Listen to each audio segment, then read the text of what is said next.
Hello, hello, hello. It is week 28, and as you can see, myself and Miles are not in the best of states today. We're tired. We're tired, we've done a lot. Meg has been having fun in Manchester, and I spent the last 2 full days stripping wallpaper.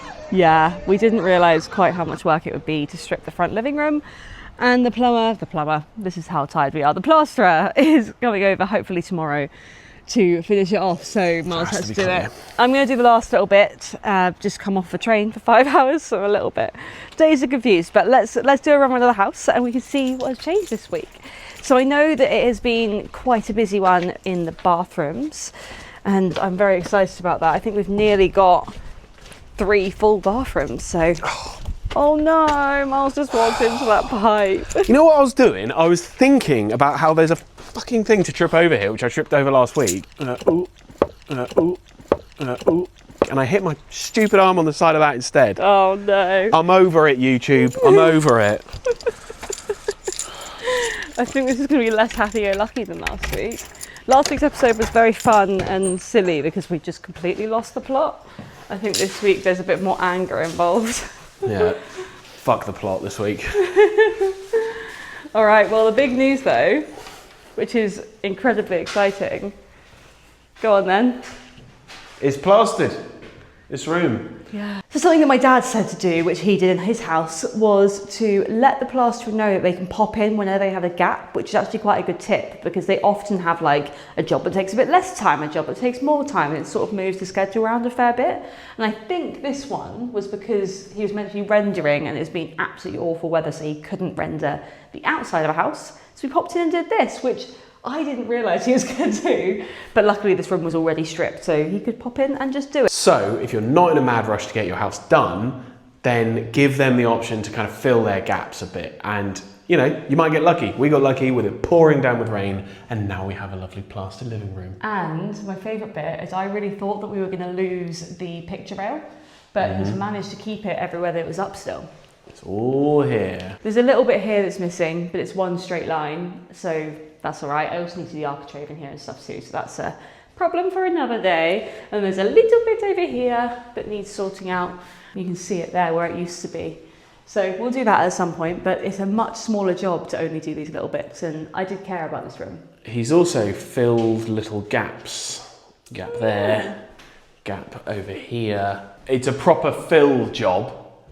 To do the little intricate like chips and stuff, he said that we've got to get a painter to sort of make them perfect, but the big holes he's managed to do. So yeah, we're very happy. But it looks good, and now I just need to sort out the skirting boards, which I will probably get Dorothy to help me with from the Faffing Nest, because she is a skirting board connoisseur. Has anything... Oh yeah, this is Miles's... Yeah, something has happened in here, Meg. I've kind of done all this bit up here and a lot of the corner over there, some of the stuff over there, other sort of patches of ceiling. That bit's like fully done. I discovered a technique just before I left, just a real kind of like going along back and forth technique. Over here I haven't even fucking got started, so yep. So Miles has spent the last 2 days of his life scraping the wallpaper off these walls, and it's quite mad how long it took you. It must have been really a massive bitch of wallpaper. Particularly stubborn. Yeah. But one tip for people at home scraping wallpaper off, I did a technique that I'm going to call scar and soak. I think it's something like that, maybe scrape and soak. But basically, you get your scraper and you use just the edge, the sharp edge, to just scuff it up, and you make loads of lines and holes. You sent me some photos actually, so I can put them in. Yeah, and you just ruin it. And then you get a sponge and you just sponge water onto it and get it like really wet, so water's almost running down the wall. And then you leave it for 10, 15 minutes, let it really soak in, and then it just comes off way easier. It works a lot better on walls than on ceilings because gravity and water goes down. But when I started doing that, I got into a real rhythm and I did it pretty quickly. So you can see some remnants of me doing it there where I've made loads of scrapes in the wall and then soaked it and then scraped it off. And now the wall's wet, but the wall will dry. So yeah, do that. But also I think that's fine because we're getting it reskinned, doesn't matter if you can see it. Yeah. But yeah, that's the bit that I need to do later. Up here. Yeah. I left Meg some because I wouldn't want to take all the fun. Yeah, which is going to be fun. But that's okay, it's only a little bit, and I am okay to help out with wallpaper stripping. I actually quite enjoy it, so it's small bits, but this is lining paper, isn't it? It's not even like nice wallpaper, isn't it? Maybe that's why it was so hard. Like in a lot of the rest of the house, it's been like textured wallpaper, and this is just to cover up the cracks, I think. Yeah, it's resilient. Yeah. Anyway. One thing I quite like is I've stolen the plasterer's broom. It's literally just a plank of wood wedged into an end. Yeah, I mean, it works. It works. Very resourceful. We like that. Splinter Central though. Is right. It? Anyway, go upstairs. Let's go upstairs. Might need your phone torch in here. Oh my god, the screen's in. Oh yeah. Been here for 2 days. I haven't noticed that. So we now have. I think this is actually a fully functioning bathroom now. Yeah, I mean it's functioning. The skylight isn't fully in yet, I don't think. Yeah, we just need the lights done and the skylight sorted, and then I need like the drawers we don't need for it to work as a bathroom, you know? So that's pretty good. And he's also gone round, which I think is really cute, and done the skirting board. So something that I hadn't even considered in a bathroom is you do need to put skirting on. And in here, because we were doing the built-in bath and the wall came right to the edge, we couldn't put normal skirting on. So what we decided to do was use tiles instead, which I think is pretty cute. He obviously needs to grout it and do the sort of caulking on the edges and stuff. But I don't know. I think it adds a bit of fun. And this bathroom was meant to be quite fun. Oh, they're so soft. I love these tiles. Again, for transparency, these were gifted to us by Fidelab, and they are really sexy, and I genuinely would highly recommend them. We wanted them regardless. Let's move that plug so you don't stand on it. Oh. Look at that. So pleased. I am so happy with the way this has turned out. Something that Greg has said to Miles while I've been away is that some of these tiles bow slightly because they're so big. Don't really know if you can see it, but it means that you can't like do a sort of smudge together of the mitre properly. So you're gonna have to put like caulking or grout in there or silicone or something. But I just think it will look so much better than an edge piece. And I'm very pleased with the way that this has turned out for the both of them together.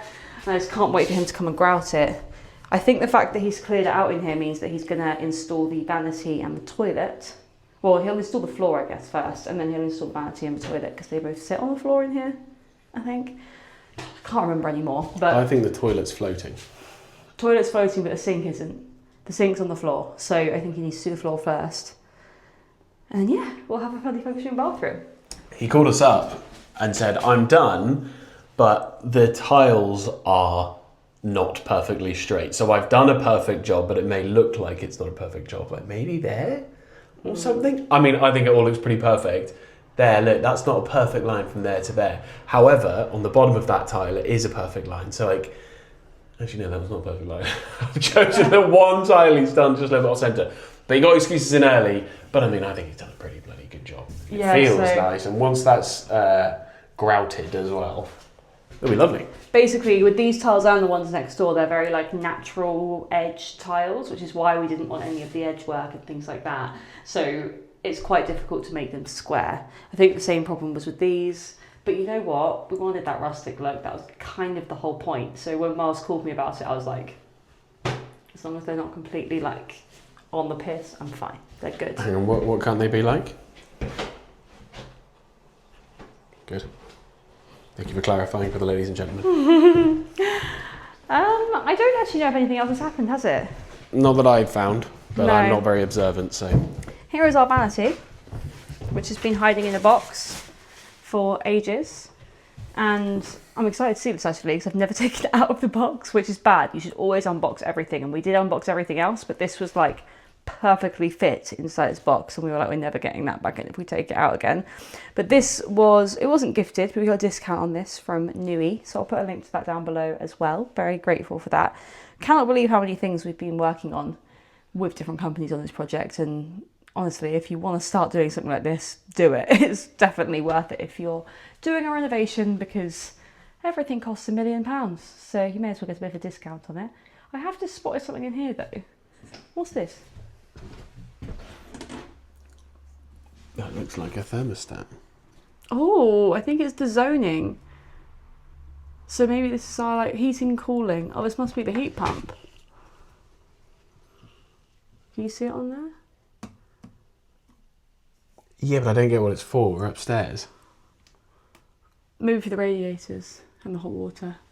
The hypothesis is that it is for the hot water. We don't know what it is. But we don't know. I'm only saying that because it's got like water chocolates on there. 51 degrees C, that's quite hot. I think that's relatively normal for hot water actually. Is it? Yeah. You can 51? You can have it colder, but yeah, that's like the top temperature if you just had hot water on. The Acer in full swing. Oh yeah. That looks amazing. I'm so excited about this. It's going to be so good when we can actually finally move in. I mean, hopefully in the next couple of weeks we'll be able to. Plan of action is next week. Darren is going to first fix this room and the room next door. We did ask last week. Darren the electrician. Darren the electrician, just for some clarity there. We did ask last week for some advice on insulation putting beneath these floorboards, but actually after speaking to Darren, he is an electrician, but he is our resident tradie for advice. He didn't want to be held accountable for this. However, I do trust his advice and he seems to understand things beyond me. And right now, decision paralysis is pushing me to the limit. So our original plan was Darren comes in Monday, Tuesday. We then lay the insulation under the floorboards because he would lift them to do the electrics. Then he put them back down. Then later in the week, our plasterer would come back and plaster these rooms. And it was quite a lot of a headache. Steps. And what he said was once you got carpet in here, it'll probably be all right. And you can get sound insulating underlay for carpet.